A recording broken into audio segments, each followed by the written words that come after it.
All right, good morning and welcome back to the Weekend Debrief. It is Thursday, September 24th. I'm Josh Durso, joined in studio by Ted Baker. Ted, welcome back. We are Always here. good to be here. Yes, lots of stuff going on. First, I want to get into some of the most interesting COVID headlines. We've been talking a lot about COVID for the last 2-3 months on the show, and I, for one, am starting to get a little tired of it. So we're going to start switching things up a little bit. We are going to hit the COVID topics first, get them out of the way, and then talk about some of the other stuff that has been or is going on in the region. First things first, and I'm going to add a second story into this number one topic here. Officials in Cayuga County voiced concerns earlier this week that they don't have enough COVID tests. It's interesting. They're asking for, so leadership in Cayuga County is asking for the state to step in and create some locally run testing facilities. Now, we also got a notification and a press release from Senator Helming's office, I want to say Tuesday or Wednesday, calling for the state to basically take over all testing efforts if they are going to continue to have these restrictions on nursing homes and nursing home visitation. Interesting stuff, because it seems like now we're starting to get more unity in the call for better, more widespread testing across the board. And it's fascinating to me that it's taken this long, because it seems like now we're at a point where if you talk to folks just out in the community, most people feel like everything's under control and everything is good. And I should say, despite the fact that we are still seeing very low case numbers, whether it be in schools, whether it be at colleges, whether it be in just municipalities, we're still seeing low numbers. But despite that, there's still a need for more testing. And it's interesting because even though you don't have a ton of active virus right now, we're heading into a time of year where I think a lot of people would probably feel a little more comfortable if there were more testing or better access to free testing. What are your thoughts on this so far as you've been watching this play out? It's felt very slow to come to fruition. Well, I think one thing people are looking for is some consistency. I mean, all through this, how long's the turnaround time? For some people, it was almost immediate. For others, it's 2 weeks. You can get testing here. You can't get testing there. You pay for it here. You don't pay for it there. I have a coworker with a relative in a nursing home in Seneca County, and it's $94 to get a test. Mm-hmm. And then this particular nursing home only has certain windows for visitation. You can take a test, get your negative result for $94, and then be told that window's all full. Next visitation window's next week. Now you have to go get another test for another $94. And that, I know that was the big thrust behind what Senator Helming was saying, is that if we're going to continue to have these restrictions, people shouldn't have to pay that much money out of their pockets for the right to go see a relative in a nursing home.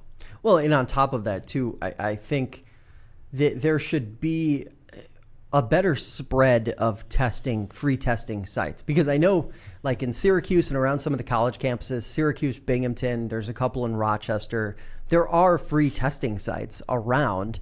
And I noticed that some counties have been doing sort of these sporadic, every so often they'll do a drive-through testing clinic kind of thing, where it's free for, residents and things like that.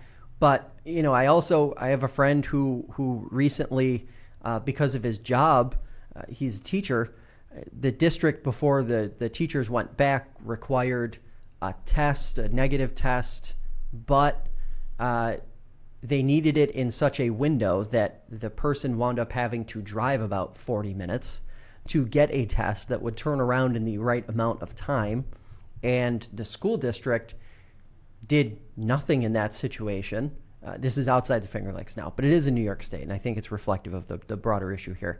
The district did nothing to compensate or to make a process that made sense for the teacher in that situation. And that, to me, is the part that doesn't make a lot of sense still.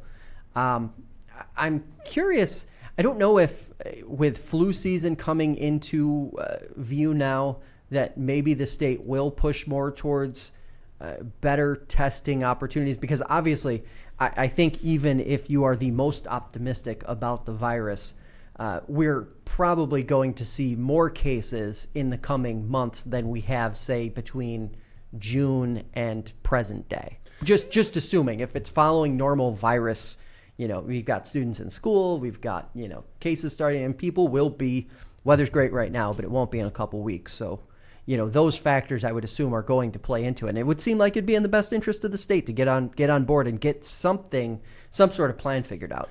Well, and it also sounds, we talk a lot over the months about the urban versus rural divide, and it sounds like that's where we are with testing. If you live in Rochester or Syracuse, you can probably find a free test fairly conveniently nearby. If you live in the rural Finger Lakes, not so much. Yeah, and that, it's interesting because the second story I wanted to talk about today was, and it's interesting, you and I have been having this conversation about schools now for about 3, maybe going on 4 weeks now. And we've seen different scenarios play out. Some schools have gone back fully, 5 days a week, some schools not. This week, we saw the dance that the Clyde-Savannah Central School District had to play. So they announced 2 last-minute closures, then switched to remote learning on Wednesday for the period or duration of 1 week. Turns out a non-instructional staff member who works in the transportation department tested positive.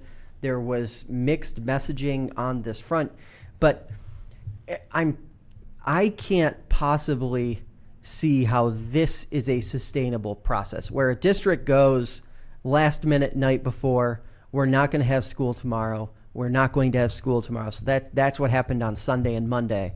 And then on Tuesday night, they say, for the next 7 days, we're going to remote instruction, effective immediately. Bye.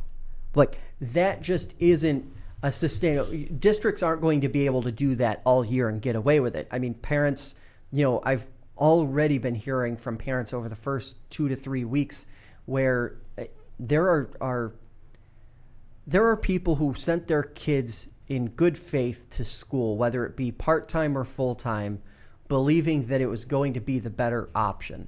And what some of them are telling me is that it's so chaotic, there's so much uncertainty attached to it. They wish they just went with the remote option because there's at least certainty connected to that. You're not going to be told the night before that your son or daughter can't go to school the next day. It's inconvenient. It is more of an inconvenience, and I think there is some privilege attached to who can even pull that off, because not everyone can afford the childcare. Not everyone can create the scenario where their kid can stay home. But it's an interesting balance. And then last night we saw the Lyons School District say that they had a teacher, an instructional staff member, test positive in the elementary school, but kids are to report to school the next day. This, to me, that is just, this haphazard district by district approach is just not sustainable. Well, it was haphazard in the going back to school. Every district was left on their own, which is I think one of the criticisms of Governor Cuomo's handling of all this is that in some instances he really is very strict about things, and then in others he says it's all up to you, and he leaves it up to the school districts. So they're all trying to read the tea leaves and figure out which way to go. But then, like you say, the different responses. We get one response from Clyde-Savannah. We get another response from Lyons. We get another response from Auburn. And for what it's worth, we had a story up on our website a week or so ago just about some of these subjects. And a commenter claimed, and I have no way to verify this, but claimed that there was one particular school in the Finger Lakes where there was a case and almost nobody was notified. They wouldn't say who it was. And the commenter was essentially saying that between that and the lag in data on the state dashboard, that we just really don't know. Mm-hmm. That we don't know who's getting it. We don't know who they've been in contact with. We don't know how thoroughly the schools are contact tracing. Yeah, so to that end, it's interesting you say that, because this point was brought up yesterday in the case of the Clyde-Savannah district. a member of the transportation team, so you could assume that's a bus driver or someone who's working on a bus, tested positive. BOCES students in the Wayne Finger Lakes BOCES area are all going effectively a normal schedule.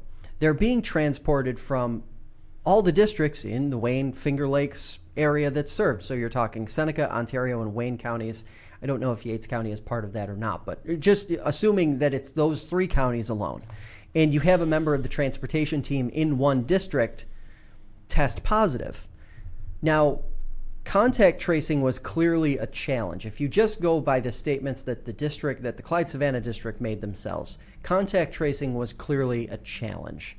Now, is that because this person had contact with folks from other districts or students from other districts?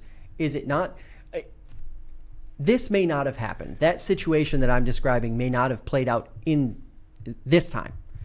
But to say that it will never play out that way, or it could never play out that way, when you do have this effectively multi-district formed through BOCES and the students going there as part or as a regular schedule, you could very easily have cross-contamination between districts.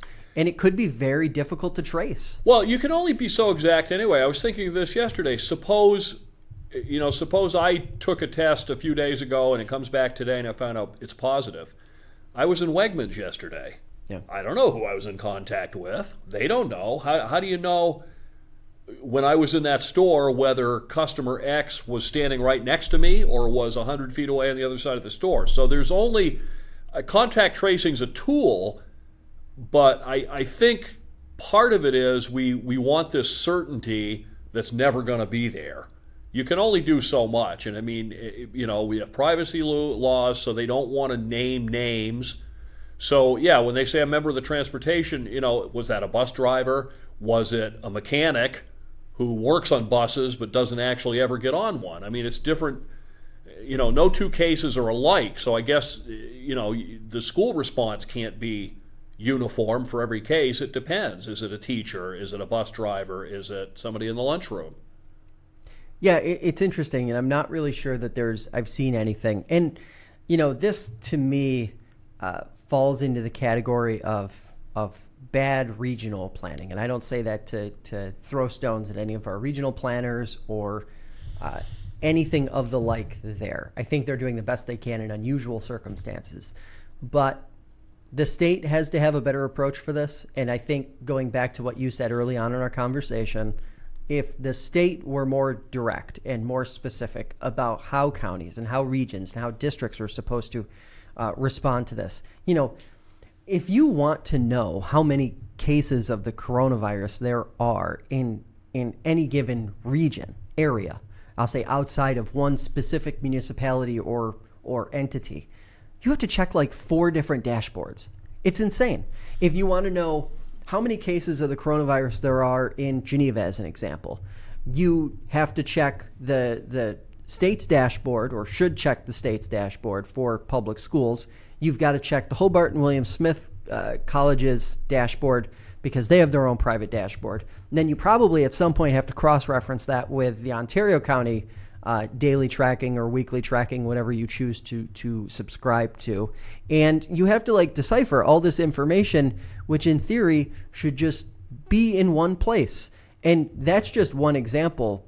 But if you live in the town of Geneva and you commute to, say, I don't know, Canandaigua or Victor or Rochester for work, and you want to know what you're potentially being exposed to in all of those communities, you've got to check 6 or 7 different dashboards. Whose data totally may be 1 day old or 8 days old. I checked this morning the school dashboard for Geneva City Schools were showing data from September 16th, 8 days ago.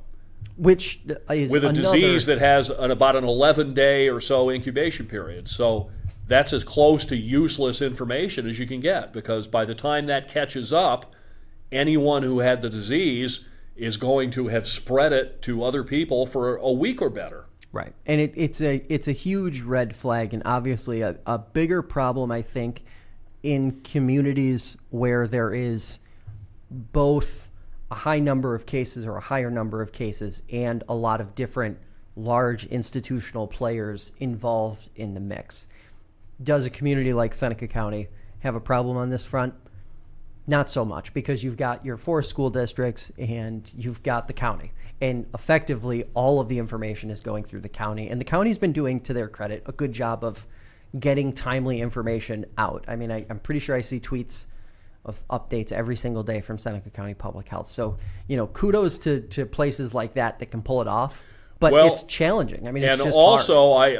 I've heard just recently another anecdotal story that one of the area colleges was cited by the state for not being up to date in its reporting, and they said, we've been trying to, but we can't report to your website because it won't let us repeatedly.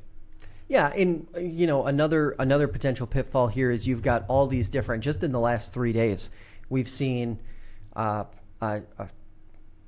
rapid test approved and developed out of Syracuse, gone through the FDA. We've seen another one in, I want to say, Rochester that was moved through URMC. We've got 6-hour tests, 15-minute tests, 5-minute tests, saliva tests, nasal swab tests. We've got tests that take 3 days to return. We've got tests that take a week to return. We've got tests with effective rates of under 50%. We've got tests with effective efficacy rates of more than 80 and 90%. You've got this wide dispersion of different of different processes, and it's just impossible when you have all of these different entities not only reporting data to different places, but also using their own methods for data collection in the first place. It is a true recipe for disaster. It is exactly that. So, third interesting story on the COVID front this week. Whose responsibility is what was my takeaway in this one. Several stores were cited this week by the Cuyahoga County Board of Health, reported by the Auburn Citizen. Family Dollar, Maxwell's, and Wegmans, and a couple other stores to a gas station in Auburn, all paid $50 fines for not complying with the state's intense and in some cases over-the-top restrictions on businesses. However, the most interesting facet of this story to me was they all paid the fine. 4 of them signed consent orders saying that, basically agreeing with the assessment. We screwed up. We won't screw up again. We're sorry. Take our $50. Wegmans was cited. And instead of signing the consent order, they paid the fine. But an attorney for the company said customers in their stores are not their responsibility. Now, when you go to Wegmans, just like when you go to Target or Walmart or Tops or anywhere else, there's signs around. Wear a mask. But plenty of times I've been in all of those stores, and you see people wearing the mask down, wearing it around their chin, or maybe just when they're not right next to somebody, having it pulled down. It's interesting. What do you make of Wegmans' position, which I think is one that was already partly debated at the start of the pandemic when the masking mandate went into effect in New York State, but has since become kind of just a little bit of background chatter because most people in most places are just wearing the mask without doing a lot of griping along the way. Well, I think the first thing is the fact that the fine is $50 tells you that nobody's really taking this very seriously. I mean, come on, $50. You're fining Wegmans $50. I think they can probably come up with that. On the other hand, I agree with their position 100%. I fully agree with what they say. I don't think it is their responsibility. It's unrealistic to expect somebody who operates a store or Walmart that's, how many thousand square feet, and, who's responsible? The store manager, the store owner, the store assistant manager. You can't, if you're going to make people wear masks, then fine the people. Walk around and fine people in the stores who aren't wearing masks. I don't think fining the company number one, does any good, and number two, is particularly fair. I just don't see how you can expect people to police that realistically. Yeah, I think that it's tough because in principle, if the store has a policy, and maybe here's where my issue is. Maybe the stores just shouldn't have a policy if they can't enforce it, or if there isn't a real will to enforce it. Because I think the how is the harder part than, anything else in that equation. Well, I think they have policies. Remember, Wegmans initially was reluctant to go along with any of this stuff at all. I think if it were up to Wegmans, they'd tell their customers, do whatever you want. I don't think anybody wants their retail store to resemble a hospital ward.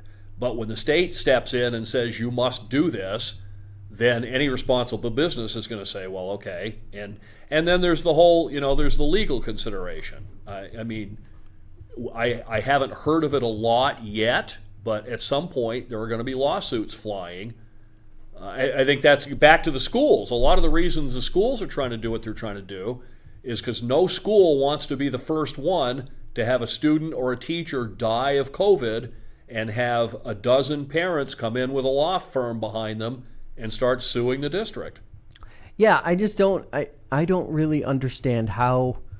And obviously, we see what the economic picture looks like for the businesses in general. But using grocery stores as an example, maybe some of them are in a position to be able to have extra staff to sort of serve as like watchdogs for the individual stores, but a vast majority of stores don't have the manpower or the but even if money you do, to so I'm the mask police, and I see you and I say, put your mask on. Oh, I'm sorry. You pull it up. You walk around the corner to the next aisle and you pull it back down again. Right. I mean, sometimes I think there needs to be somebody in charge of reality to say, okay, this is a great theory, but does it work in practice? In practice, you cannot force everyone to correctly wear a mask all the time everywhere they go. It's just not practical and not doable. Yeah, and just something to put this topic to rest here. I think I agree the fine is kind of irrelevant in the grand scheme of things. Most counties have adopted like a $50 fine threshold for that first offense. They increase as offenses are repeated.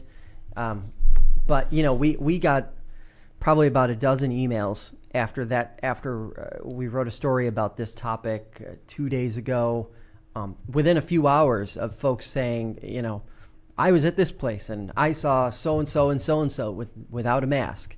And it's just, I don't know that it's something that you can ever really put the full weight of law behind. And can you ask people to wear a mask? Yes. And I feel like, maybe creating a mandate at the state level was viewed as the best way to get compliance most quickly. And then any time that you put in a mandate or a law that you can't enforce, and everyone knows you can't enforce it, it reduces respect for the rest of the laws. Yeah. I mean, that's why you have to be careful. If you put in laws that you can't enforce, then generally you get general disrespect for all the law, because if I don't have to obey this one, then why do I have to obey this one? Mm-hmm. All right, so let's talk about some non-COVID related stuff. It is budget season. I know you guys have talked with, at the radio station, you guys have talked with NYSAC a few times. And this week I caught up with Newark Mayor Jonathan Taylor. Last week caught up with Yates Administrator Noni Flynn, talking about some of the processes that we've been seeing play out and how some of these municipalities have approached budget season. A couple big takeaways for me were, one, the wide range of responses, and two, excuse me, the long-term planning that a lot of these communities that really appear to have it together have been executing.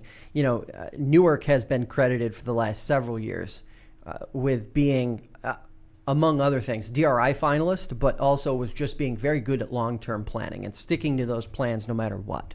But I was also really impressed with my conversation with Administrator Flynn, because so much of what has put Yates County in the position that it is in, which is basically no impact to the taxpayer in 2021, despite the fact that there's a good chance that 20% is going to be pulled off the top by Governor Cuomo in New York State because of its own budget crisis. You know, long-term planning dating back for them to March and April has paid off, and they are going to be in a good place because of it. And that, to me, you know, if there's anything that sticks out like a sore thumb, it's that compared to other counties and other municipalities which are taking very different approaches and much less proactive approaches to budgeting. What have you been hearing, and what have you been sort of taking from those conversations with Supervisor Marin and some of the others who've been chatting with you? It sounds to me, I mean, some entities have taken the approach that economic activity is going to be depressed for the rest of 2020 and probably a good portion of 2021. I mean, we all hear the vaccine conversations.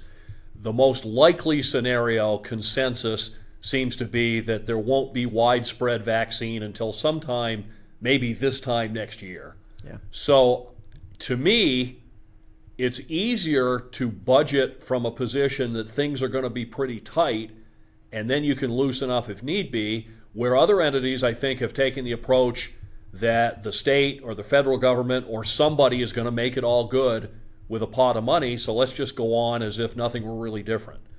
I think that's kind of the two extremes of approaches that we see. And I think if you take that proactive approach and say, you know, let's make whatever cuts we need to make right now, and hey, if things get better, we'll bring you back. We'll rehire people. Yeah, and you know, I know. So this week I wrote a column about this topic and about the different approaches that we've seen different counties take.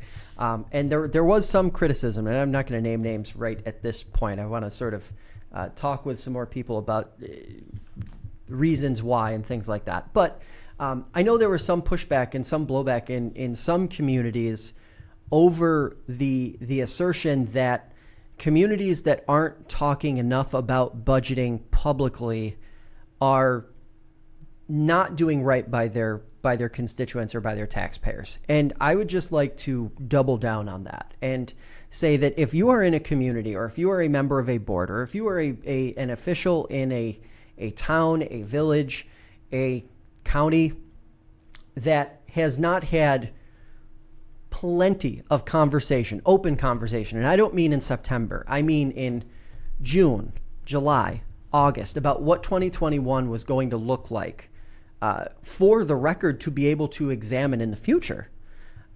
You were not operating in frankly, I don't think you were operating in good faith to the taxpayers you're voted to serve. That's a personal opinion. But in my mind, this is going to really play out. You know, we can go back and as the kids would say now, we'll have the receipts. And, you know, next year when one county has to institute a tax levy increase and another county doesn't, or maybe it doesn't happen next year. Maybe it happens in 2022. Maybe in 2021, we're going to see a lot of counties tap into their reserves to try and cover it up. But eventually, maybe it's 2022, these counties, these towns, these villages are going to have to deal with a deficit. Are you going to deal with the deficit today? Or are you going to deal with it 2 years from now? Or are you not going to deal with it now because you know you won't be here in 2 years? That's my takeaway from when I watch, and this crisis really isn't any different than we've seen counties go through in the past or towns go through in the past for a whole range of reasons. A perfect example would be the way Seneca Falls in some ways has approached the Seneca Meadows debate. Do you plan for losing your host agreement money now, 4 years, 5 years, 6 years before the landfill is actually forced to close if that local law is held up through that period? Or, you know, do you wait until it's actually happening or it's more imminent and plan then? I think the way taxpayers look at it afterward or will reflect on it will be much harder on the elected officials that waited until the last minute than those who planned proactively way ahead of time and gave everyone a little bit of time to digest. Because who knows, maybe if you put it out there now that there's going to be a big cut or a big increase necessary, tax levy increase necessary in the next 2 years, maybe you start to get people thinking outside the box. Maybe you start to get taxpayers and you start to get the community and you get the supervisors or you get the legislators or the town board members thinking outside the box and thinking about potential solutions. And, you know, when the state says we're going to be cutting 20% of what you get from us, whether it be aid or reimbursements, it's not pretend. It's not imaginary. That's real money. I mean, if you're a county like Yates, I mean, Noni Flynn was very specific. She said it's for them about $2.7 to $3 million. They can absorb that in the short term, but they've also been having a conversation in Yates County since April. Imagine how much uncertainty there was in April. We didn't know it was 20%. We didn't even have the faintest clue what the number was. But they started that conversation in the spring, and now we're in the fall, and the budgets for counties and municipalities are due in, you know, a month and a half, and they have a viable plan for 2021. You know, communities that haven't had a real conversation, a real public workshop, a real anything yet, you can schedule anything you want in October. You can schedule anything you want over the next 45 days. None of it's going to make a difference. The deed has been done. So that's where I stand on that at this point. And I hope for people who pay taxes in communities that are really susceptible to or would be harder hit by a tax increase. So your really small villages where the numbers aren't as big and gaudy, but the implications for the person who lives in that village and relies on the services in those small communities, I hope for their sake that it does work out and there is some sort of lessening of the blow that's coming in the next 2 years. Yeah, I mean, which scenario do you want to be in? Do you want to put sandbags around your house and not have a flood come? Or do you want to wait until there's a flood and say, anyone know where I can get sandbags?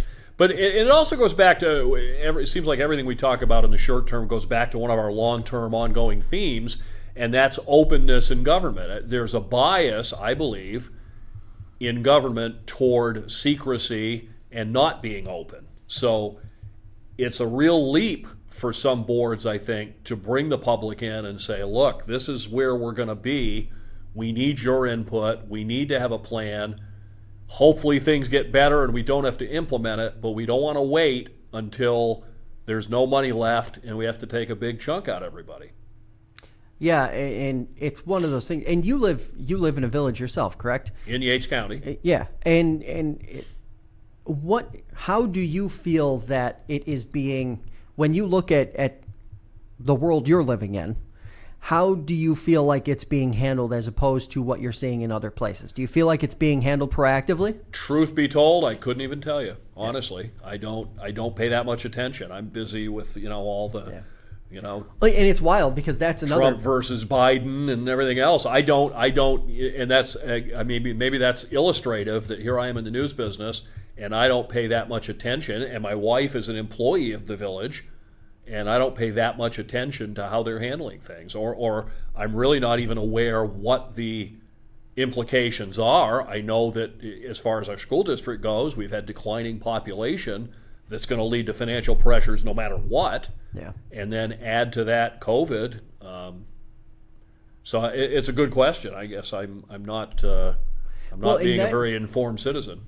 But that's I think to some degree that's a pretty good reflection of what a lot of communities and what a lot of the citizenry in a lot of communities consists of. And that's not a knock on anybody, but it just goes to the point that municipalities really do have to do a better job of getting that information out to people. The number of, I will say this, since the start of the pandemic and communities going to board meetings that are either streamed or, uploaded at least via Zoom after they're done, has caused a huge boost in who's paying attention to local politics, to these things. So I think if there's any positive to be taken from the whole thing, it's that, the fact that, places like Seneca County are streaming all their meetings, the fact that you've got, the same thing happening in counties like Wayne, and, it's movement in the right direction, but I don't think it's enough. It removes one more yet. barrier. You don't have to get in your car and drive down to the village board meeting when you can go on it on Zoom. I think when you make it easier, then, it's like all the discussion about mail voting. I think if you make voting easier, more people will vote. If you make it easier to keep track of what your government's doing, more people will do it. So one more Seneca County topic this week. Committee meetings were held on Tuesday. Government Ops heard a presentation and threw questions at Sarah Davis, Executive Director of the IDA. She took over that post from Bob Aronson, who held it previously earlier this year. It was over the sale of the former Hillside campus. It sold for $65,000 to Earl Martin, who owns a lion's share of the former Seneca Army Depot, which the Hillside campus is sort of directly connected to. But the numbers that came out afterward and some of the questions that were raised after that meeting, I think were really interesting and warrant some examination at all levels. First and foremost, the committee ultimately decided against sending a letter to the state to potentially hold up the sale or cancel the sale. The sale is for $65,000. The IDA has already gotten their money up front, and a lease agreement has been put together to get the IDA between its ownership and the actual closing of the sale. So from the day the handshake happened to the day when closing happens, which is expected to be later this year. However, these numbers that I talked about. So a third party came in for the IDA and appraised the property and put it at $350,000 as far as valuation is concerned. That is significantly larger than the $65,000 price tag that it sold for. And a lot of residents and community members who were reaching out to members of the board, which prompted this entire discussion and debate in committee this week, was effectively that the IDA didn't do a good enough job of promoting the potential sale or the RFP for this property. It's a 172-acre property, several buildings, a lot of work obviously would need to be done. It's not entirely clear what Martin's plan is for it. It looks like it's going to be to expand some of the Deer Haven Park stuff that's going on down there. But then, third number here, you throw in the assessment of the property, the previous assessment of the property, which was $3.8 million, and that $65,000 price tag doesn't just look like a good deal, it looks like a fire sale. And it's interesting to me because, and we were cited in Sarah Davis's report to the committee, that the request for proposals was published by us, by Finger Lakes Daily News. You guys talked about it on the radio. I remember listening that day in June. And of course, the Finger Lakes Times. Now, that part of it is interesting to me because the question that came to mind after that was, did it go to all media? So did it go to all possible relevant media?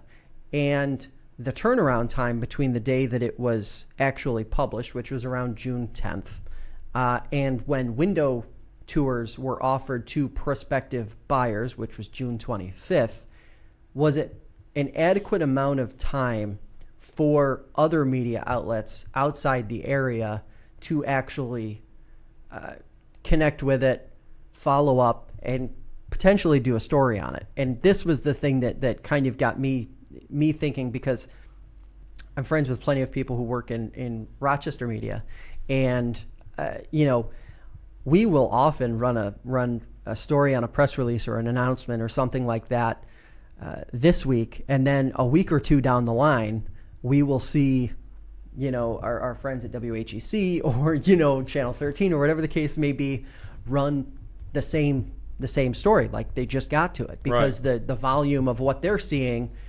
from the Rochester Metro itself is so much higher, and some of the ancillary stuff tends to fall through the cracks, or can fall through the cracks.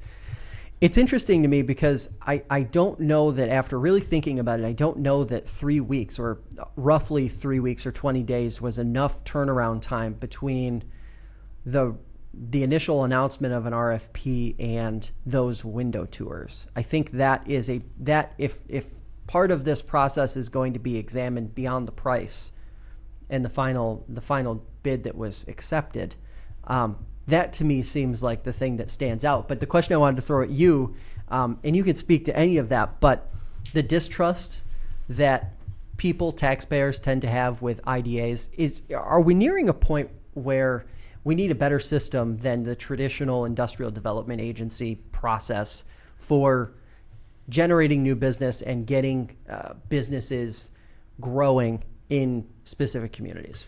I think we probably need a better process. To go back to the price, if only one person is interested in buying something, then it's worth whatever he says it is. If you have something you want to sell me for $100 and I say I'll give you $5, and no one else on earth's expressed interest, you can sell it to me for $5, or you can sit on it. Now, I know the county said that they'd already incurred, I think it was $98,000 in expenses in upkeep. So, I might be wrong on that figure, but I think that's what I read. Yep. So they have costs. The longer they hold on to this property, the more it's going to cost them. Now, having said that, people sell their $150,000 home, and it might be on the market for 9 months before it sells. So trying to do this whole process in a matter of a couple of weeks seems like not very much. And frankly, I'm no expert on marketing properties, but I think you've got to go beyond putting legal notices in the local papers and local websites. I would think, can you not hire a realtor or hire someone who specializes in selling that kind of property? I would think that its most likely use would be for some other sort of similar residential treatment facility, maybe for a private school, something like that. You've got these residential and institutional buildings on the property. How much was done beyond the legal minimum that you have to do? You have to, how many people, even people who buy properties, does everybody go to the Sunday paper and go to page 38 and look for those little 1-point legal announcements down in the corner? So I guess the question is there a better way to market a property like this nationally? And maybe there's somebody in California that says, hey, this is perfect, I want to start a private school. Well, so to that end, it's worth noting that Davis did say that there was a second interested party, but their timeline did not fit or mesh with the IDA's timeline. And that because of the expense that you mentioned, and $98,000 was the figure that she threw out there, because of those factors, it wasn't a viable process. And you're going to come in, if you're the IDA, you're going to come in for heavy criticism if you're sitting on this property month after month after month and paying to maintain it. Then you're going to have people say, well, just sell the damn thing. So they're kind of in a little bit in between a rock and a hard place there. They don't want to keep paying this maintenance. They want to get rid of it, but no one's expressing interest. So I think the primary question is, what processes are they using to market properties like this? I would think you would want, if a school district's looking for a superintendent, they'll say, we're going to do a national search. Well, I think you should do more than marketing the property in a 25-mile circle around the Finger Lakes.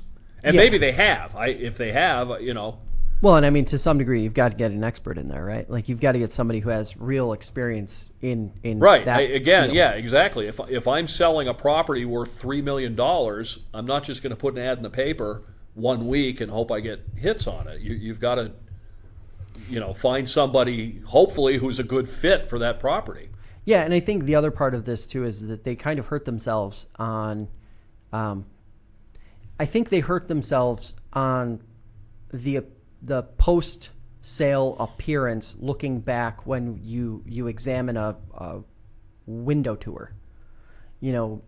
being stuck in your car, driving around a 172-acre property isn't exactly the assessment that you as a prospective buyer probably wants to have of right. I mean, I want to know what kind of shape this. those buildings are in inside. Yeah. Are there leaks in the roof? Are the floors good? I mean, I want to know. You just want to get things. out and feel it. You want to experience it in some way, shape, or form. Yeah. So yeah, I'm not really sure. And I think some of the criticism that the IDA is dealing with now is realistically just a result of people not feeling that great about pilot agreements in general, because that tends to be where the center of the criticism lies with any IDA, whether you're talking about Seneca County or any other county.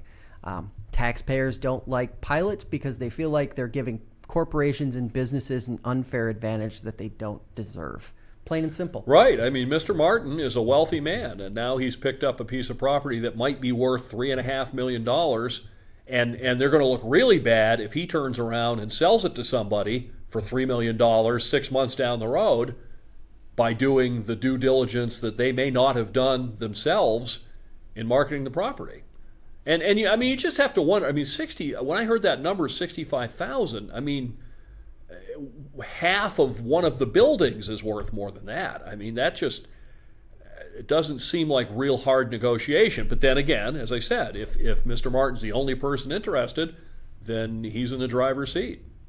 Yeah, and earlier this week, speaking of entities or companies that are in the driver's seat, let's talk about Greenwich. Greenwich Generation down in Dresden in Yates County. Residents in the area are calling for the DEC to either modify or revoke the operating permit for Greenwich Generation along Seneca Lake. The main concern, the company's plan to continue expanding its Bitcoin mining operation. Tons of environmental concerns associated with this effort down there. The heat that's being generated and thereby pushed into Seneca Lake. There's also there's an ash landfill down there that hasn't really been correctly dealt with, at least according to those advocates. And it's interesting from my perspective when I read the story, and we've been seeing these stories about Greenwich now for over 8 months. Residents are asking the DEC to do something that it doesn't typically do, right? We don't see the DEC very often get involved in large corporate action beyond initial permitting, I should say. While I think it's unusual and pretty interesting, I suppose, from an advocacy standpoint for a group of people to call for a business that's been there for 100 years to have its operating permit revoked or modified, I don't really see that as realistic or reasonable, and I certainly don't think the DEC is going to step up and do this. What's your take on this after you read the story? Well, I agree with that. I think the bigger question is what was in the permit to begin with, and how was it allowed to get there? I mean, did somebody really allow a business a permit that allows them to pour hot water into Seneca Lake and raise the temperature? I mean, you're telling me there's anecdotal stories that, it feels like a hot tub in there that goes back to our whole open government thing. I mean, how many of these permitting processes just sort of slide through, or especially back in the day, were allowed to slide through? I mean, we got to be really careful about what we let people do on the shore of a lake.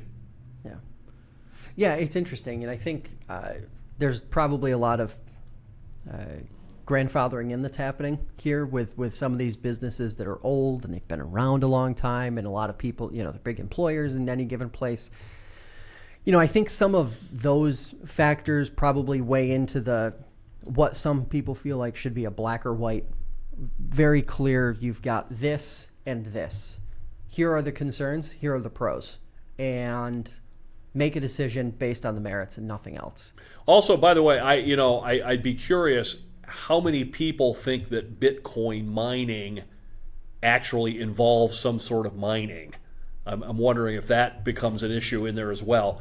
I've had Bitcoin explained to me a dozen times now, and I still don't understand much of what it is. It involves computing power, and so what they're really doing is they're generating big amounts of electricity and discharging hot water. So they're not, just to clarify, because I'll bet you, of course, 25 or 30% of the people or more listening to this are thinking they're drilling holes in the ground to pull up bitcoins or something. So and just to be clear of what's going on there. Yeah, and here's if you want sort of the real life example that can give you a little bit of a reflection of what's going on here.